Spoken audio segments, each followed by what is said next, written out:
Another Beyoncé versus Taylor Swift showdown looms at the 2025 Grammys.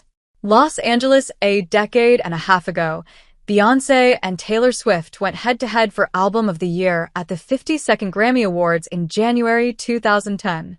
It was each woman's first time competing for the Grammys' most prestigious prize, the one that embodies the Recording Academy's closely held ideas about craftsmanship and tradition, and as they waited for Carlos Santana to call out the winner's name, both wore expressions of nervous expectation. Swift, then 20, took Album of the Year that night with her sophomore LP, the 10 times platinum Fearless, in the process becoming the youngest person in Grammys history to carry the category. Billie Eilish set a new record when she won at age 18 in 2020.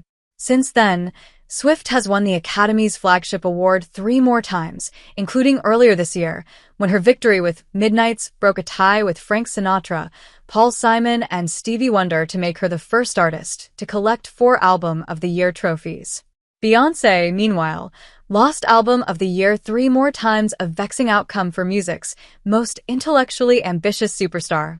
Now, for the first time since 2010, these era-defining giants are set to vie for Album of the Year again, Swift with The Tortured Poets Department and Beyoncé with Cowboy Carter, when nominations for the 67th Grammys are revealed on November 8th.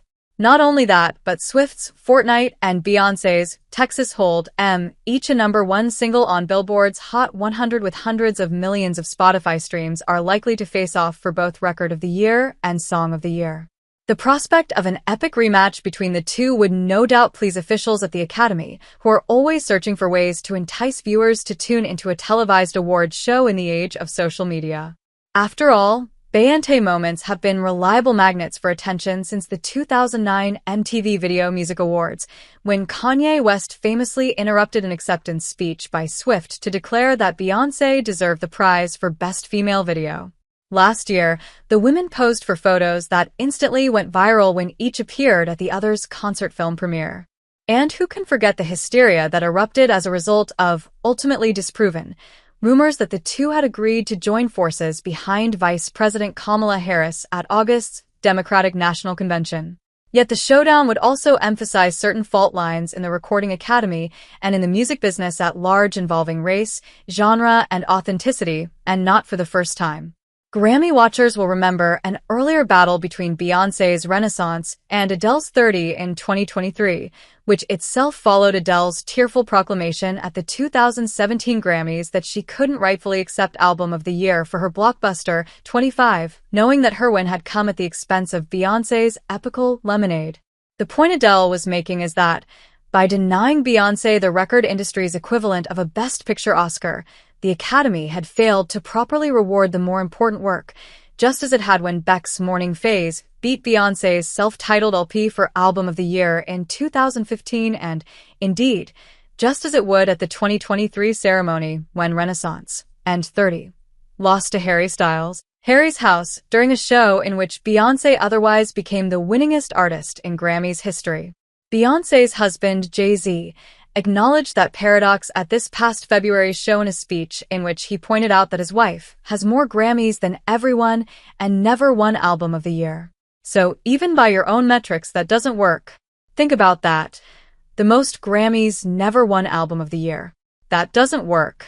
Jay-Z didn't mention Swift in his speech, but on a night when she took her 4th Album of the Year trophy, it wasn't hard to wonder why her music consistently draws that high-level recognition while Beyoncé's merits smaller-scale awards in various genre categories.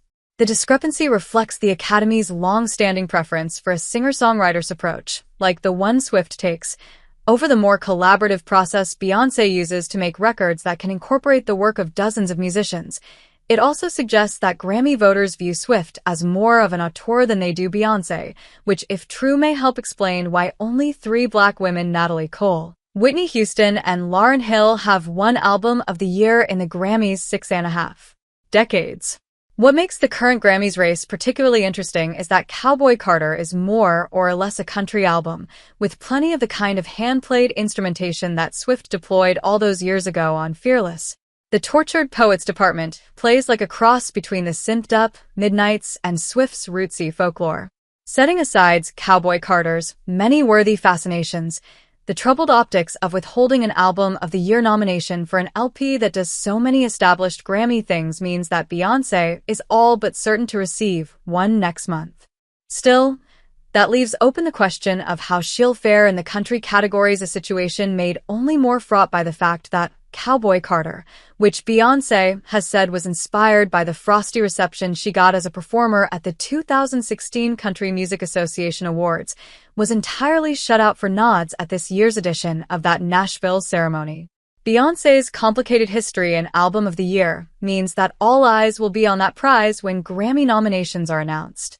But this time the story of her place in the business will be told further down the ballot as well.